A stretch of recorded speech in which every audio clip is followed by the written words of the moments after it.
suis extrêmement heureux de vous accueillir aujourd'hui pour notre premier événement en personne dans le cadre du projet sur l'IA pour des humains et environnement sain du forum Agribusinesses pour le dialogue qui est hébergé à l'initiative IA et Société. Ce projet avait été lancé en plein milieu de la pandémie, pas qu'on est sorti de cette pandémie, mais quand on était dans un monde entièrement virtuel, et donc je suis très heureux de recommencer des activités un peu en personne.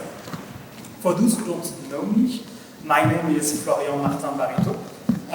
Currently, I am a fellow at the Berkman Klein Center at Harvard University, but here at the University of Ottawa, when I'm on campus or close to campus, I am an associate professor of law, the University Research Chair in Technology and Society, and the director of the AI and Society initiative. Our aim at the initiative is to build a better understanding and framing of the ethical, legal, and societal implications of AI by leveraging a transdisciplinary approach, notably to inform policy makers. We also aim to highlight the injustices and impacts of deploying AI in specific communities' context, and how to avoid amplifying injustices against equity-seeking group voices, especially as robotics, AI, and more generally digital tools are becoming the new tools of colonialism, where settlers are using technology to continue years of racism, notably against Black, Indigenous, and people of color.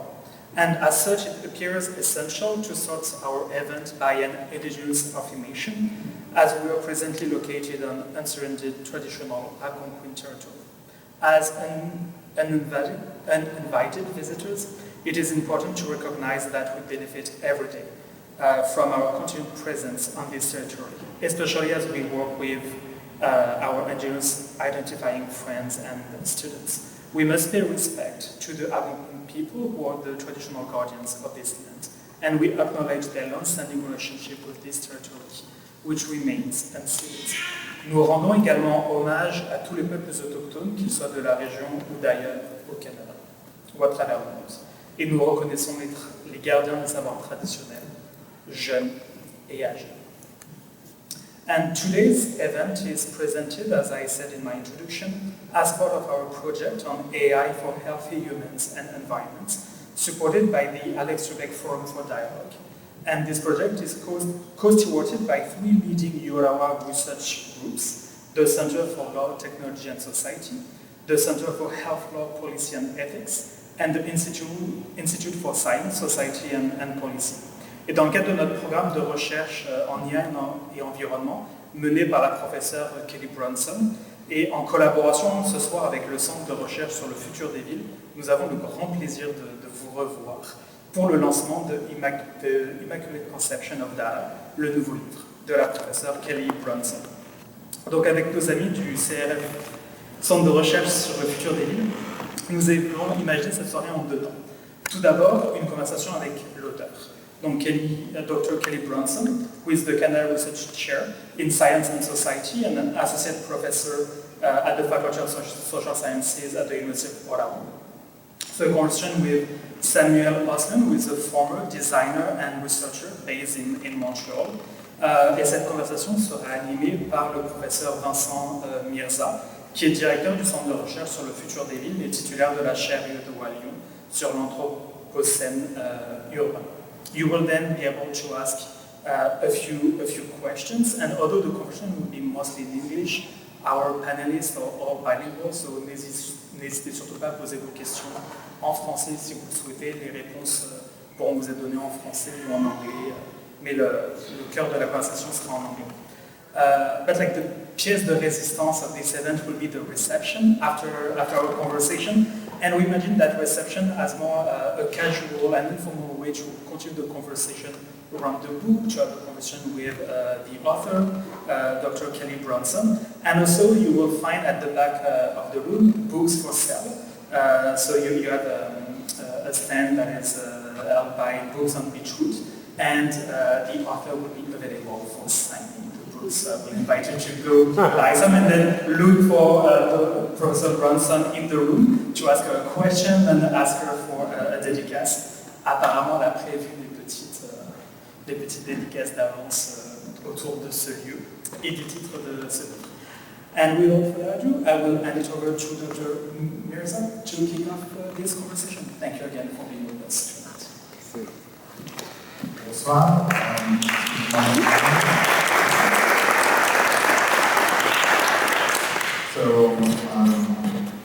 My name is Bronson, and I'm absolutely delighted to welcome you tonight. We'll try to lead this conversation in English. At least I'll try. If you have questions, as Florian said, you can ask them in French and English. Of course, we'll answer them in both languages. And I think I need to start. And I think we need to start with the title of the book, The Immaculate Conception of Data. I've heard a few jokes about the first word being in the church, but I was really wondering about, why the Immaculate Conception of Data? Why is it about wonderful data? Is it about pure data? And I think it would be interesting to start with the concept behind the title of the book. Okay, thank you. Well, first, can we just give a quick shout out to all the people who came? Thank you for coming. I see colleagues with families and new babies, and I really appreciate your being here. So the title, The Immaculate Conception of Data. The publisher, when I first handed the manuscript to the publisher, McGill Queens, my editor said, I thought this was a book about data and agriculture. It's like a religious studies title. We don't understand. I didn't start out to write a book called The Immaculate Conception of Data. In fact, the book wouldn't have started at all without, I warned her this was going to happen, without one conversation that happened with Irina Kinchevich, who's a prof at Bronson University. There she's waving. In 2015, Irina said to me, just casually, over a glass of wine, do you know that agribusinesses are collecting big data? And I did not know that agribusinesses, so this is agricultural corporations that supply farmers inputs like tractors or chemicals or seeds, or sometimes seeds paired with chemicals, as in the case of GMOs. So in 2015, when Irina said this, I had been studying genetically modified organisms and the intellectual property, like other of my colleagues, like Jeremy De Beer in the audience, I had studied the intellectual property infrastructure around GMOs and the ways that they were limiting farmer behavior with seeds. But I hadn't thought about data, and I had been following certain companies like Monsanto. They're now Bayer Monsanto. But after that conversation with Irina, I looked into Monsanto's purchasing habits. And I noticed that their patents on intellectual property, especially their Roundup Ready technologies, were expiring in 2022. And at the same time, I noticed a real investment stream on their part in data analytics. So what I kind of inferred from their purchasing behavior was a somewhat of a de-investment in seed science and an investment in data analytics. So for example, in 2014, they bought an environmental data analytics company for $930 million US. And I thought, well, that's really interesting. And it sort of started me down this train. So the book started not to be about the immaculate conception of data, but to be really just a kind of expose or an investigation into what agricultural businesses are doing with data that they collect from farms, from farmers. And then, so what I started to do was just look and try to see what are the tools available for data collection, who's using them, and I tried to get a sense of what are being done with the data. But so part of my methodology was I was going to these data conventions, big data and AI conventions, and I was looking for the conversation around agricultural data, and I couldn't find it. And I found this really curious, and so, in one of these big, huge conventions, I actually participated as an organizer. It was actually in Ottawa, called Data Power, and I organized a panel on agricultural big data and AI, and nobody came. And this was a conference that was otherwise really lively with debate around, most of us now know, we have in our pocket, right? The uses and the misuses of personal data, mostly collected through internet behavior, right? Social media data. And most of us know, because of watchdog sleuthing and other expose, what companies like Facebook and Google and Amazon do with our data. But nobody was having a conversation about agriculture. So in 2016, what started out as me trying to just figure out what was being done with data became an inquiry into why nobody was really paying attention to, or it seemed relatively nobody, except for the technology watchdog organization, ETC Group, and Sam works with them, and maybe he'll talk about some of that work. But so the book became an inquiry into that. And what I kind of realized, and this is the main framework I developed in the book called the Immaculate Conception of Data. What I argue is that I really think there's this way that we conceptualize and we talk about data, and not just in the agricultural context. I think this exceeds agriculture. That we talk about data as given from on high, as immaculately conceived. So, for example, in the book, I go through various instances or instantiation of this, like data-driven, right? We use that phrasing quite frequently, data-driven or raw data. Anyway, you can read the book to get a full sense of the framework, but basically I started to see that there was a way at these conventions, in corporate reporting and advertisements, among farmers, even among activists, and even among critical academics. So I felt implicated when I realized this was a way of thinking and speaking, a way that we talk about data as if they are given from on high, not political, right? Not collected with certain interests behind them. Whereas, we know data are dirty. There's always, someone deciding within a context, including political economy, which data to collect, for what purposes, who's going to benefit. Yeah, you get it. Yeah. So that's where the title comes from. Wow, thank you. So I understand a little bit the concept behind the book, but I think it would be interesting for our audience to know a little bit more as well about the process. Was it easy to write? Or did you encounter any problems in the field, doing interviews? I know you did interviews to some big companies, officials, and so forth. And so I think it would be interesting to hear about the process. Yeah, sure, thanks. No, it wasn't super easy. That's the short answer. I had published on GMOs for about a decade, and I never, in my work, took a normative stand against the technology. I'm not really, down with GMOs per se. I had always written somewhat critically about the restrictions around the tools, the legal restrictions, and the ways those, privilege certain actors in the food system over others, right, favoring certain patterns of power consolidation in our food system. But I'm kind of widely misread, I would say. And so when I went, you're right, and so for those of you who haven't read the book or you don't know, the book is ethnographic, which is kind of a fancy way for those non-academic audience members of saying that it's grounded in stories.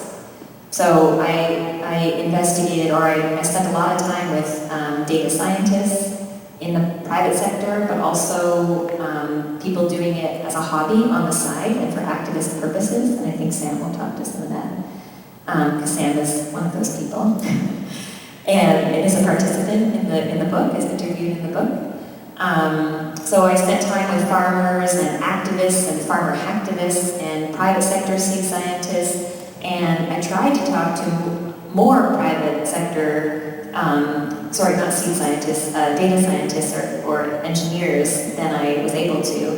And I think it was partly because I had been flagged as this kind of anti-GMO. Yeah, so people in the private sector were really hesitant to speak with me, but I think it was also because the space is really protected by legal tools like trade secrecy law, and people were afraid that I was, going to steal a trade secret and profit off of it. So even if I said, no, I'm a social scientist and I really just want to investigate, right, what are potentially some of the social effects of these tools, and I'm not going to build my own, proprietary technology and profit from it, I think there was that suspicion.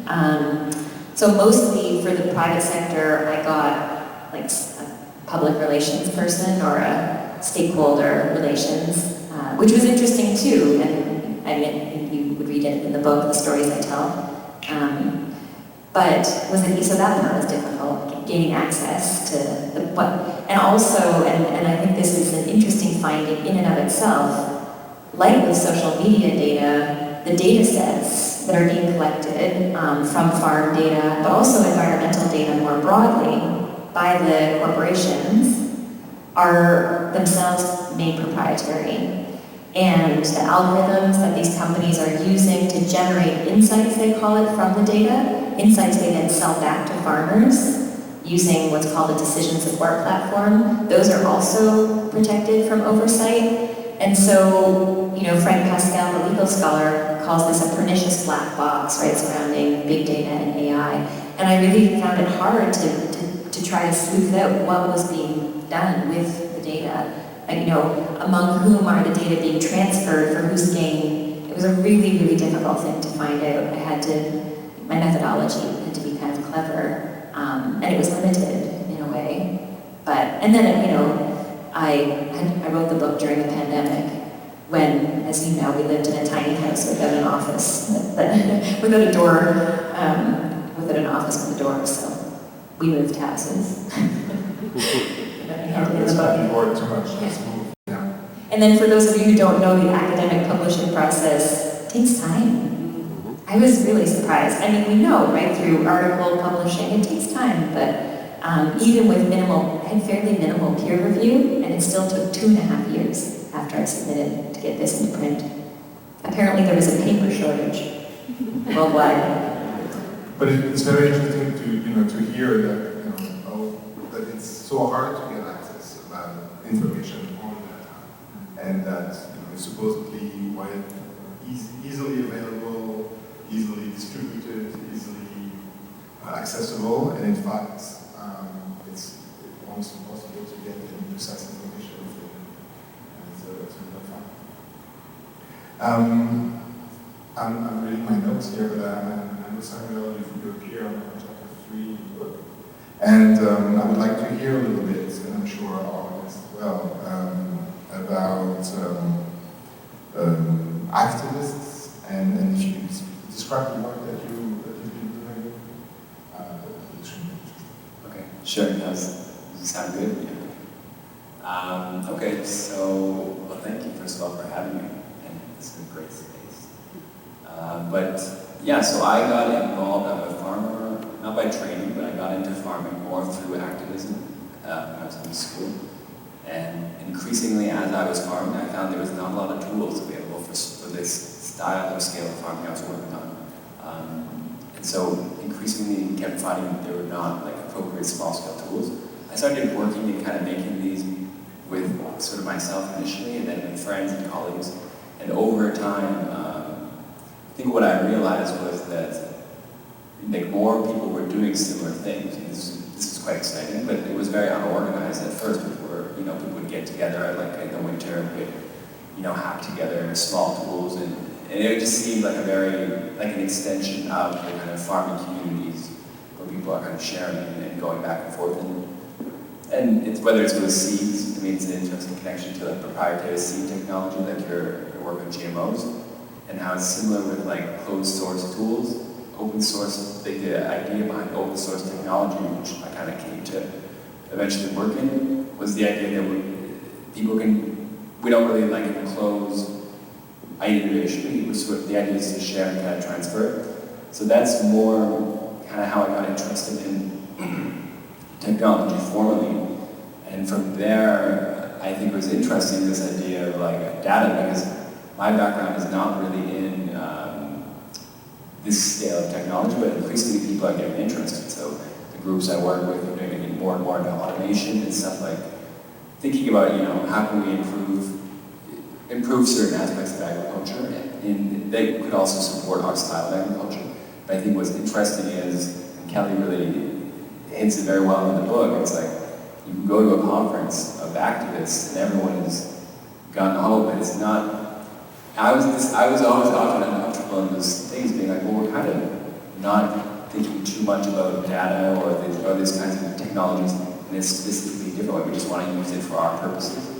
And so I think what I really liked about the way that you frame this, it's kind of like hidden. It's like, oh, this is the Immaculate Conception metaphor works so well because it brings to light the fact that, yeah, I think so much of when we are making tools and technology, it has this, we kind of forget that technology is very based on what our wants are, what our needs are, and we're kind of shaping it, and it has an impact when we employ it or deploy it in the world, and in a sense, shaping our environments. And I think people forget this, especially when you're making technologies that, especially the data and things like this, it's so caught up in all so many different things. So I enjoyed this aspect of the book, and that's kind of, it's nice to see a kind of more critical perspective on the types of work that I think we do, because as activists, you're like, we're doing the right thing, but it's good to have a bit of a reflection on, like, okay, there are aspects to this work that need to be actually critiqued at also. I'm just really relieved to hear you say that. So, for those who haven't read the book, I started out basically presenting the dominant vision for, is that what you'd say, for digitized agriculture, which is agricultural tools based in big data, AI, sensing, that kind of thing. And the dominant vision, the one, that's basically encapsulated in private-led innovation, is mostly tools for large-scale, commercial, incorporated commodity farmers, a certain scale and type of farming that you and the activists you work with are, working to, you're doing something else, right? An alternative to that. And so one of the chapters is about that vision, and then the next chapter, the one where Sam appears, is about this other vision for the realization of digital agriculture, one that's rooted in communities, that's open source innovation, appropriate technology, and for a model of agriculture that's more biodiverse and more related to food sovereignty, we would call it, or local food systems. And when I started writing the book, and this is part of the process, I had a really simple research design. I thought, well, investigate the one model, and then look, there's this other thing happening in the public sector, mostly by volunteers and activists, or farm activists like Sam. And I'll kind of run them against one another, right? Like look at all the machinery, the corporate machinery behind this vision, and then look at what's happening on the side.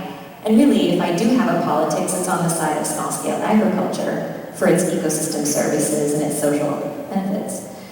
And then something weird happened where I realized, after doing 2 years of field work, oh, wait a second, as Sam says, all of us, including myself, but the activists too, and the corporate scientists, we're all participating in this similar way of talking about and thinking about data, right, as immaculately conceived, in the language we use, right, in the stories we tell about the future of agriculture, and how data are going to drive us there.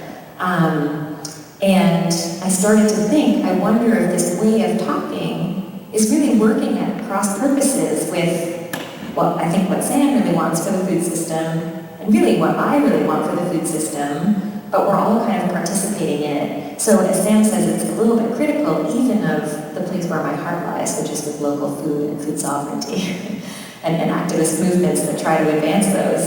And so I'm glad, I'm really reassured, because I wondered if some of the activists would read it, and it is a bit of a critique of all of us, right? Because I think we're all implicated in these ways of thinking.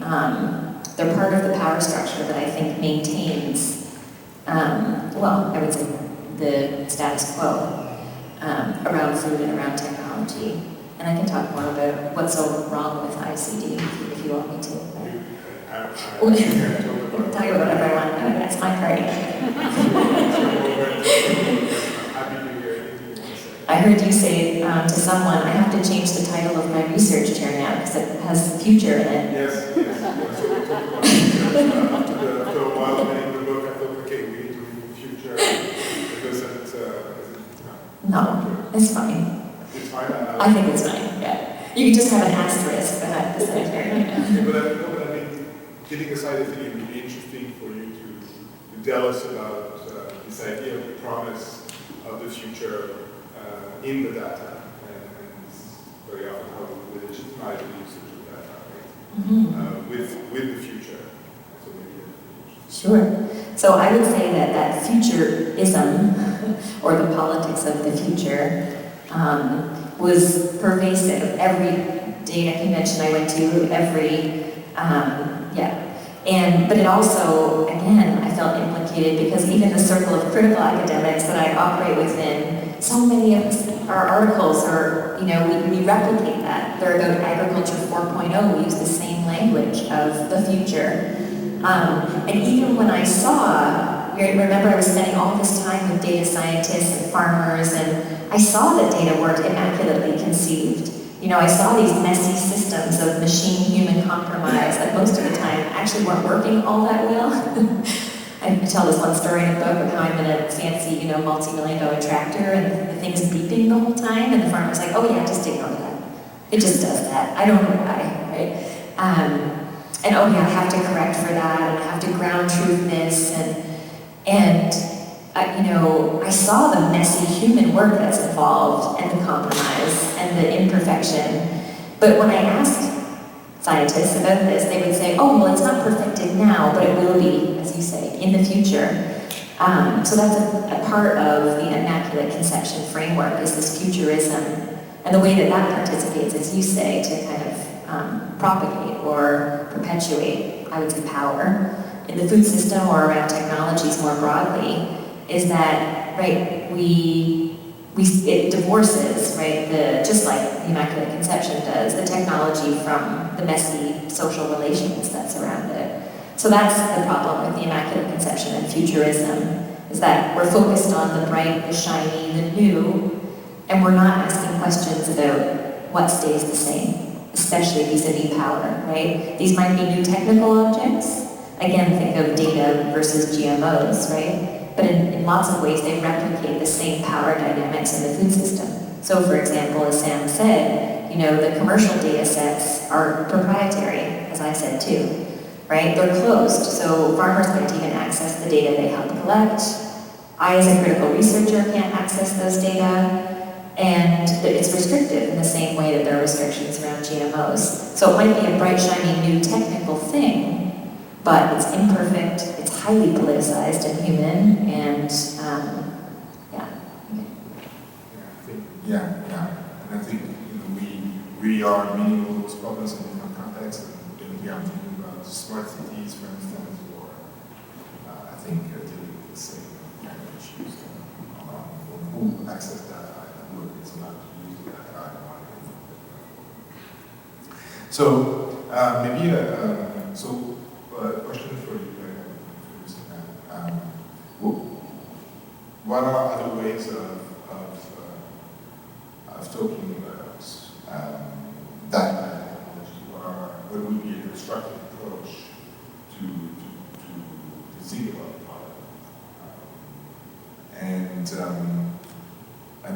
problem? I was about to say, how do you see the future?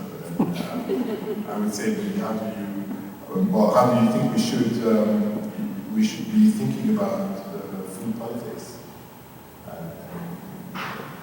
What is your stance?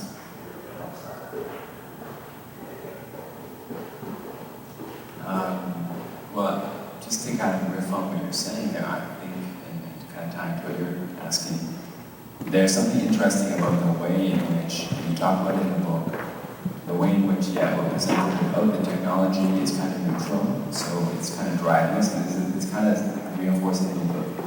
Technology is neutral. We have all these global crises of food insecurity, sustainability, and the way that industrialism is basically industrial technology is basically, we sidestep, this isn't industrial technology, this is digital technology, and it's going to solve the industrial problem.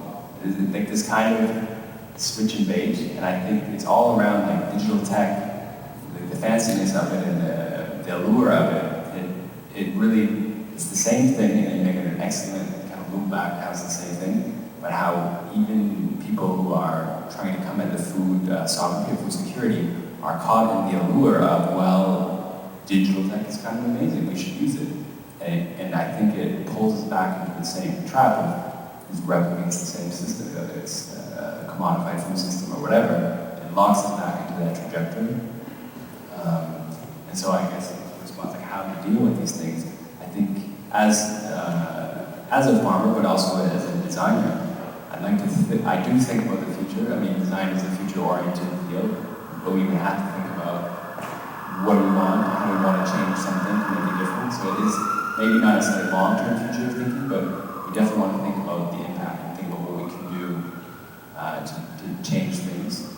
But it's normative in the sense that I have an opinion about how things could be better, and I think that's an important aspect of the work we do, is to be very clear. I think there's a better world that could emerge, but I'm not cashing in like this, like, or hide it and visualize it behind, this is like objectively better, but to say, okay, I actually do think some food sovereignty aspects of food security or access, these are all important things. To be a little more upfront with it, I think it's an important idea of working with critical scholars and actually organizations like ETC to try to develop like almost a framework for technological assessment where you can have people who are thinking from a more like a theoretical big picture like you're proposing, and then farmers, I work sort of with like a more of a democratic approach to innovation. Kind of inspired by like Feenberg, the idea that like the more voices participating in technology, it's not that we're trying to say we have like this is the right technology, but the more people that participate in the production of it, the closer we'll get to a more shared vision of what the future could be. So I think, yeah, working with a kind of a mix of people that work on these issues so that we can have technologies that are more reflective of the kind of world we would hope to have. I like that idea. I think, yeah, greater diversity of perspectives feeding into highest level policy and you know, I think diversity in general, diversity of contributions and needs and wants, right? Driving technological design and greater biodiversity. Those are two really good, I think, principles for driving food system change. But yeah, how do you get outside the Immaculate Conception data framework? So I realized I didn't really answer your other question. I talked about the futurism. Just ignored you. But what's wrong with ICD? You know, partly what's wrong is that, as Sam alluded to or said, you know, there's the allure of objectivity.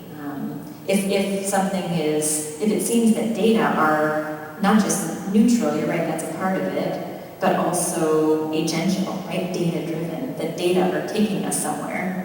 And it's most often good, right?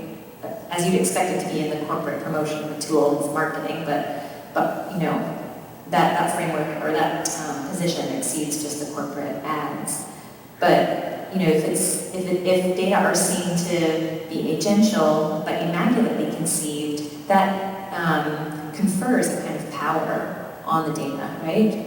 In neutrality is objectivity. We know that. And in the book I bring together for the academics in the room, critical data studies scholarship with history of science studies scholarship that has unpacked this idea, right? This, we would call it normative or received view of science, technology, of numbers in particular, and how, you know, advancing a view that technology is neutral has simultaneously advanced a view that technology is better, right, at, say, civilizing.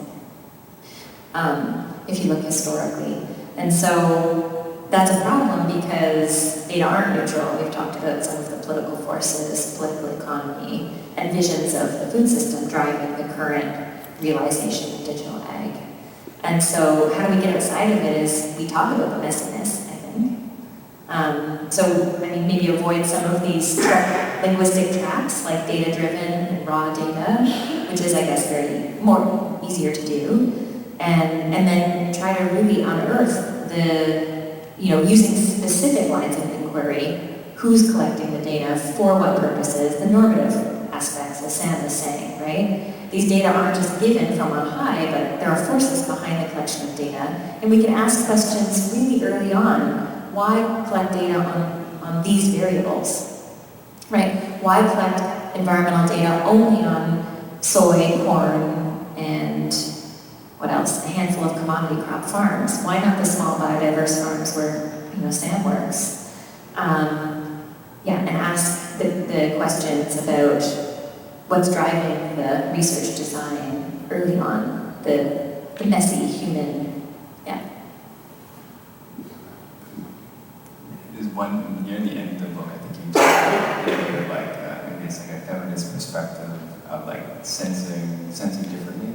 I think this is really nice because if you think about, I think the reason we don't collect a lot of data on small scale farms is because it's so complex. It's so inefficient to actually try to monetize it, that if we immediately started doing it, we'd realize the only way to make money off agriculture and from data is to actually do it in a very serious commodity. You have to basically be able to flatten the landscape to fit the tools. And I think as soon as you bring it to that granular level of the diversity or the complexity of an ecosystem, it just isn't efficient anymore. And it really speaks to the point that then it's like, how do we do it?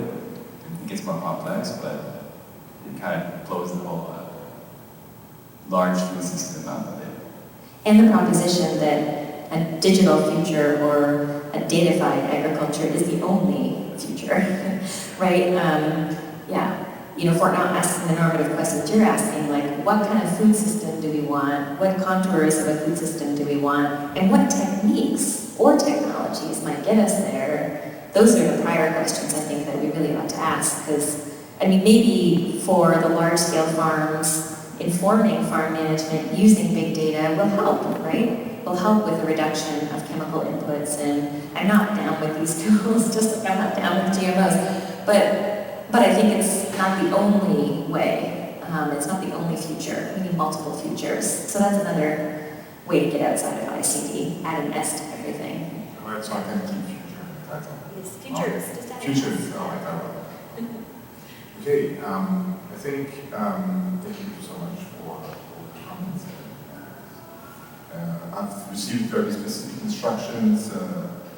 Kelly said I want to emphasize drinks and not questions, mingling, and so we are opening the floor for maybe one or two questions if you want, but not too many. So please, if you have any questions for Kelly or for Samuel, we would love to hear them.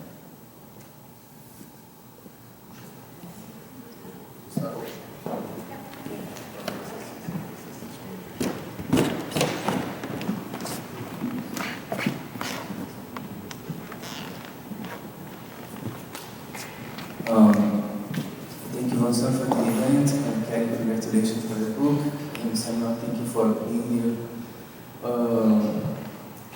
My question, I have one question for Kelly and one for Samuel. Kelly, in your articles you say that Monsanto and Bayer are data companies currently, but they also have differences between Facebook and Google as well.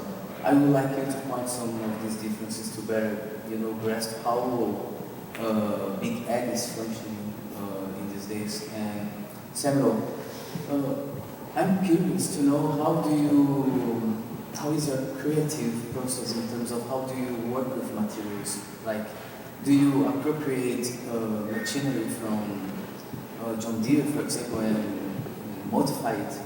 Or do you do some salvaging work in some stuff that would be thrown away? And do you work with Raspberry Pi, Arduino? I'm really curious to know how do you work in these terms. Yeah, thank you. Thanks. Those are great questions. So that's it. Yeah, you're right. I think probably the easiest and most, the funnest thing I could have said in response to your first question is the book is about seeing Monsanto, when Bayer Monsanto as a Facebook. I could have just stopped there. That makes the book sound more readable. And I think it is quite readable. Sam says it's readable. My mom says it's readable. Yeah. But you're right, even though agribusinesses, as Irina alerted me to in 2015, and as I found through looking at, just purchasing and what corporations not just were saying, but what they were doing, shareholder reports, and there does seem to be a transition toward data as a revenue stream, right? Data as an asset. In the same way that Facebook, right, profits off of data. That's the political economy, right, of social media platforms, for example. So there is that similarity, although the ins and outs of that I can't say, right, what money is really being paid and to whom we sort of know because ETC Group has found legal agreements about data transfer between the tractor manufacturer, John Deere, and Monsanto. We know data are being transferred, but the ins and outs I can't really say. But it's a great question. In what way are agribusinesses big tech? That's important to think about. But in what way is this a distinct domain from social media? And I think it's actually distinct in a way that would surprise lots of people who don't know about the ag sector. So agribusinesses are some of the oldest oligopoly corporations that exist. They're big tech before Facebook and Amazon and Google and Apple. And what does that mean uniquely in this era of big data and artificial intelligence? I'm thinking of a few examples I could give. I give lots of them in the book, but one difference is that in this era, we know that the data leaders have an advantage in the AI space. I know one AI scientist in the room. He's not nodding, but I'm here. No. So we know that those who collect the most data first have an advantage. Think about AI like Alexa or Google search And so what does it mean if these historic companies that have a huge market share but also have a huge market in terms of their relationship with farmers, right? Monsanto is no longer Monsanto, they're Bayer Monsanto, and that acquisition happened at the beginning of writing this book. They have a relationship with the majority of farmers in Europe and North America. So what does it mean if one company is collecting the most data, right, from the most farms? It gives them an advantage in the space of AI. And that's just one example, where in the ag sector, even unlike big tech, that corporate concentration is even more historic and long-standing, and I think confers even more advantage to these agribusinesses. But then on the other side, there are complications, right? Nature is messy and complicated, and this is what has lots of agricultural economists and rural sociologists puzzle over this, right? Why the family farm hasn't fully industrialized. Well, part of the answer is that it's really difficult it's not like making widgets, right? Growing corn is not, no matter how corporate your farm is and industrialized, it's not the same as a factory. And so, the environment, especially on biodiverse farms, is very complex, and it's difficult to massage through, right, that precision analytics machine. And so there are unique challenges in the domain of agriculture as well that these companies are up against. One difference in terms of power relations and the monetization of data is that unlike social media, Bayer Monsanto, they effectively charge farmers twice.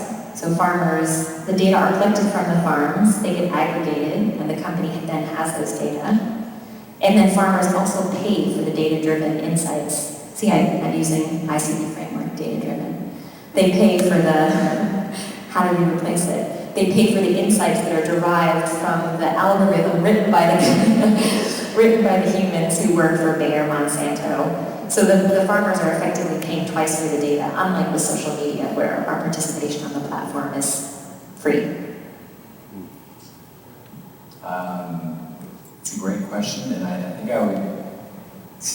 one good example is a lot of the type of farming we're doing is almost like a back to the past, back to the future. There's a lot of farming that was small scale. There was technologies that were developed in the 1920s and earlier than this. Let's say like tractors, like before we had chemical pesticides weed killer. A lot of it was cultivated manually, and we invented tractors at some point. There's a very popular tractor called the Alice Chalmers, which is an excellent tractor at cultivating weeds, and basically avoids using like a chemical. So back in the day, this was one of the most popular tractors. It was everywhere in North America. Now it's rotting on farms everywhere in North America. It's too small. It's not at the scale farming we're doing anymore, broadly speaking. And one interesting thing is there's a movement of farmers. It started off with a guy, I think, in New York State, started hacking this thing. He said, can I make this an electric tractor? So he made it like a really funny tutorial, but really hard to follow. Something like me could not figure it out, for sure. I'm not very technically inclined in terms of electronics.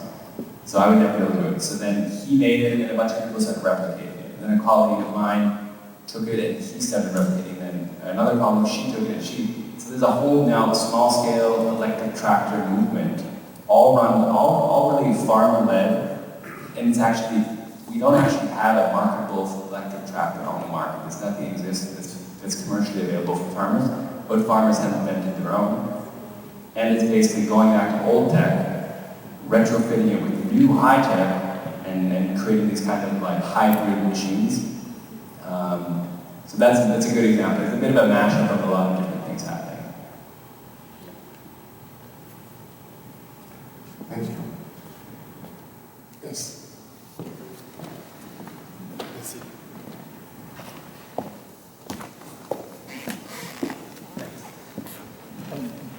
Thank you for the talk. I look forward to reading the book. So I'll buy the premise, absolutely, that like land ownership and intellectual property before data in agriculture has the ability to continue sort of power imbalances and drive production in a particular way, drive food production in a particular way. But at the same time, we're in a situation where there's going to be no more arable land, but there are going to be more people. So we need to produce more and waste less. And data, I think, has to be part of that. So my question, is, did you come across any models that allowed for sort of the sharing and consolidation of agricultural data at scale and its use without this like sort of huge corporate structure, an alternative, I guess, that works on scale and not just, say, on smaller farms? Curious.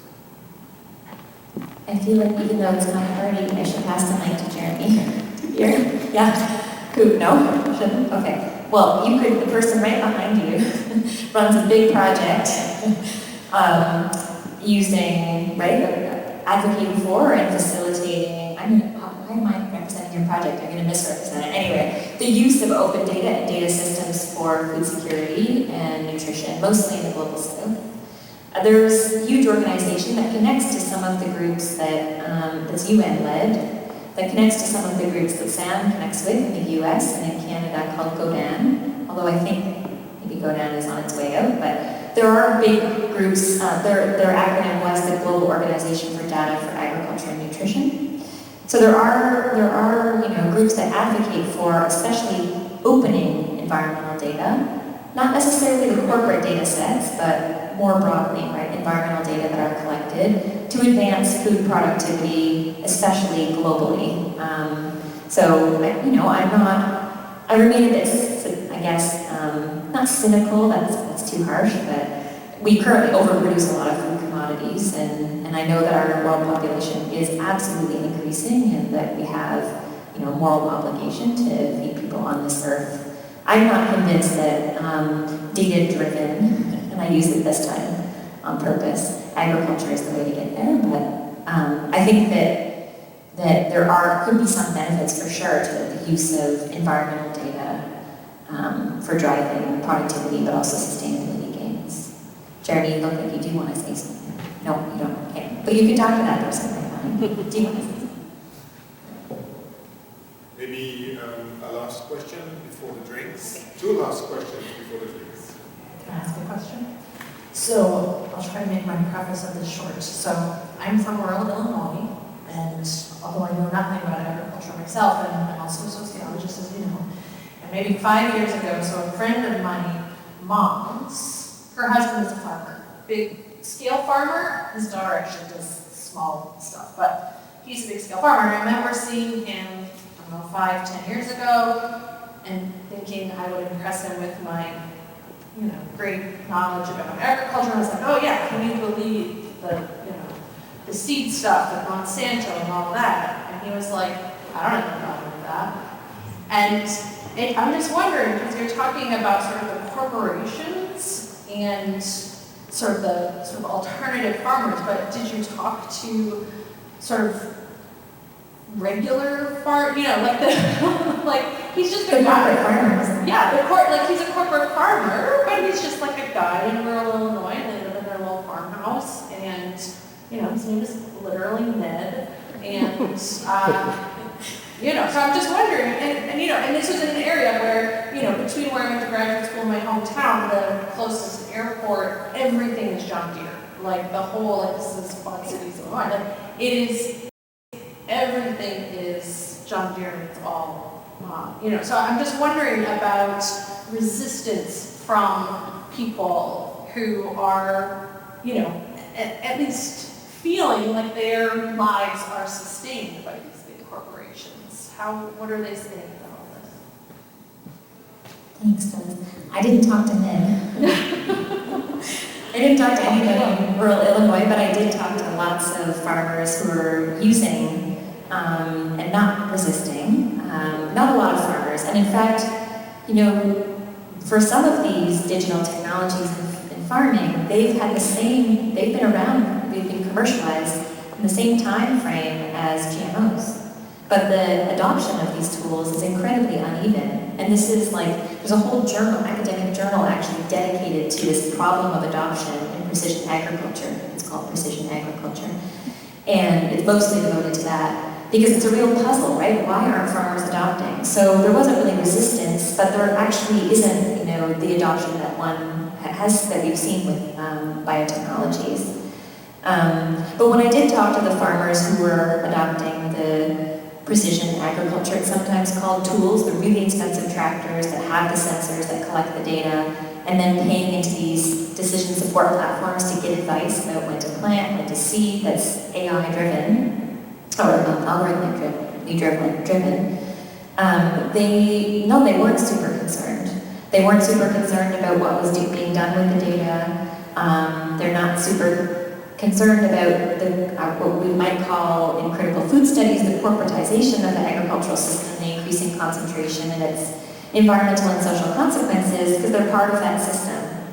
So, for those farmers, they were actually really happy to have a data scientist at Bayer Monsanto arrive at an insight without knowing the ins and outs of data, right? They aren't the do-it-yourself folks like Sam and his crew. And because they are themselves managers, right? When you farm at that scale, you're a manager. You're not really on the land even a lot of the time. And part of the vision for digital agriculture, and this is part of the ICD, is an abstraction, right? And that's the corporate promise to this kind of farmer, that digital tools will make farming an abstraction. You'll get to farm from anywhere because the tractor will drive itself. And there's a company that's pioneering a driverless tractor. There's a video that I describe at length, or with a vignette in the book by John Deere called Farm Forward, where a farmer is literally he's still a middle-aged man, and he still for some reason is wearing muddy work boots, but he's in his living room on a screen, and this technology doesn't even exist yet. So this video is a strange thing that John Deere put out. It's kind of forecasting about the future. But it looks like Minority Report, for those who've seen that film. Like, the farmer's just moving things around, and the tractor is going on its own. And so, but for the farmers I talked to who are part of the corporate agricultural system, right? Farming commodities for global market, themselves a corporation, probably an incorporated farm, they're not concerned, yeah. And so that's that one model, really, for the realization of digital ag that I describe in chapter 2 of the book. It's almost time to have a last question, a quick question at the back, and then we are. Yeah, I had a question in regard to a recent project Allianz Food Trust. And I wanted to ask about the next supply chain is a big data project based on blockchain. How much did blockchain come up in your research? How important do you see a distributed ledger blockchain technology for the agricultural business in the coming years? And is there a worry of behemoths, like a previous question here, coming up out of this? We had someone from the IBM project come and give a talk, and it was asked, do you think there'll be competition for this? Because basically you're targeting the whole ecosystem, and they grew from something like 20% of the world's ports into something like, I think it's almost 70 or 80% of the world's ports now. Food trust is like that as well in agriculture, covering the supply chain. So is there a danger of these behemoths coming out in a way that a public blockchain might overpower some of these private blockchains that are trying to control the market? So the distinction between a public ledger and a private ledger, that seems to be one of the things people are talking about in regard to the data science.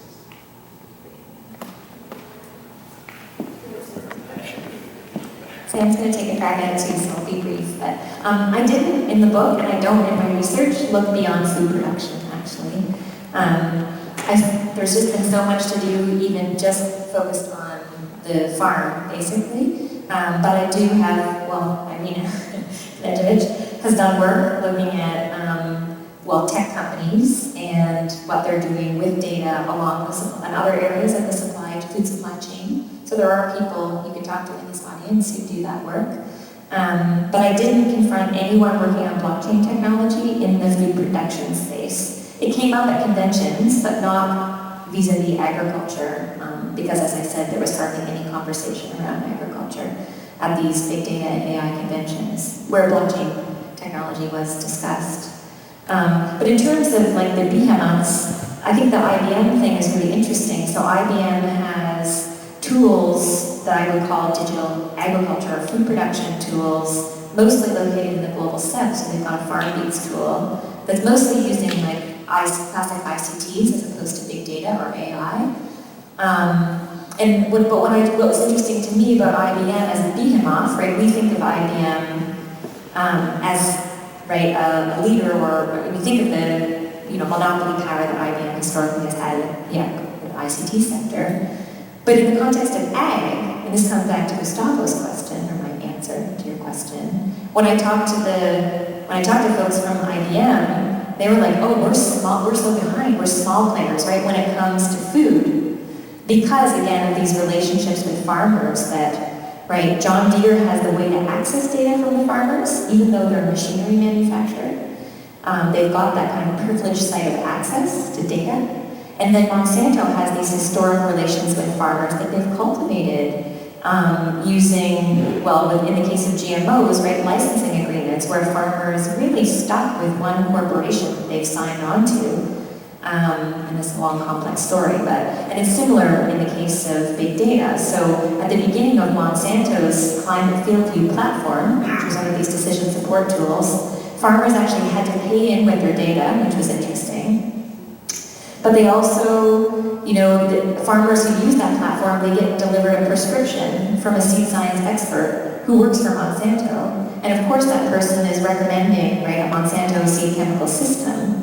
So you see how it solidifies this really close relationship between farmers and particular agricultural input suppliers. So when I talk to the IBM or the other ICT players who are starting to operate in this space, like Nokia, IBM, they say, "Oh, but we're kind of behind. We don't have the advantage that the John Deeres and the Bayer Monsantos have." What were you going to say? I think there's a lot of issues with blockchain just in terms of the environment stuff that has to get figured out before it can be viable. There's interesting things. A lot of people I know are working on it. I'm more skeptical of this. One thing I think is interesting and also cause for concern is the ecosystem service attachment to sensor monitoring and basically monetizing the potential regenerative aspects of agriculture, broadly speaking. And I think it's a good, interesting, probably continuation of what you're doing in terms of critiquing more broadly how technologies shaping and being kind of harnessed based on the trends of the moment. Okay, now it's sustainability, we can use technology to monitor it, but I'm skeptical, but I think it's interesting. There's a PhD student in the audience who's looking into Yeah. Yes, we are. So thank you so much, Kelly, for this fascinating conversation. Thank you so very much.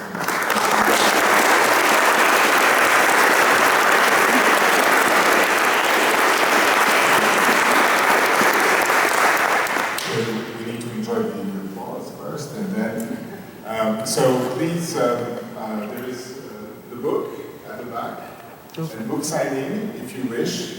The author is here, and let's have some. Thank you so much, everyone. Yeah. Thank you.